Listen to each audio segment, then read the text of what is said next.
এই জলের মধ্যে আছি ডিজেল পাম্প দিয়ে, যেহেতু আমাদের কারেন্ট নেই, ডিজেল পাম্প দিয়ে আমরা জল বার করতে চেষ্টা করছি, যেটা অ্যাডিকুয়েট না, যেহেতু বাইরে প্রচুর জল আছে, সেই জল আবার ঢুকে যাচ্ছে। এবং আজকে প্রায় 30 ঘন্টার ওপরে হয়ে গেছে। আমাদের এত সিনিয়র সিটিজেন আছে যাদের অক্সিজেন সাপোর্ট দরকার, বা তারা কোনো হাউসহোল্ড হেল্পার বা এই ধরনের মানুষদের ওপর ডিপেন্ডেন্ট, তারাও আসতে পারছে না, কোনো রকমের সাহায্য পাচ্ছে না।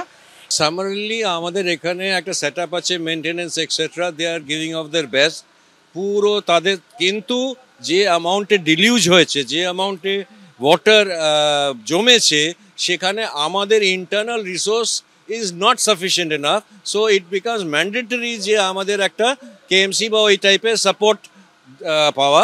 সেটা দেখতেই পাচ্ছেন, যদি আমরা সাপোর্ট পেতাম তাহলে এতক্ষণে আমরা we would have been able to যে জলটাকে ইভ্যাকুয়েট করতে পারতাম। সেটা এখনো we are waiting for it. Hopefully আর কি পিপল শুড রেসপন্ড। অসম্ভব খারাপ অবস্থা, বেসিক্যালি যেহেতু ইলেকট্রিসিটি নেই আর এত জল জমেছে বলে আমরা জেনারেটর সেটও চালাতে পারছি না। There is no electricity for 30 hours. তো খাওয়ার জল কোনো রকমের ব্যবস্থা করা হচ্ছে, বাট ভেতরের অবস্থা খুবই খারাপ। বাট লাকিলি কর্পোরেশন আজকে যোগাযোগ করেছে তারা হায়ার অথরিটি থেকে, এবং আশা করা যাচ্ছে তারা ডেফিনেটলি ফুল অ্যাসিস্ট্যান্স দেবে।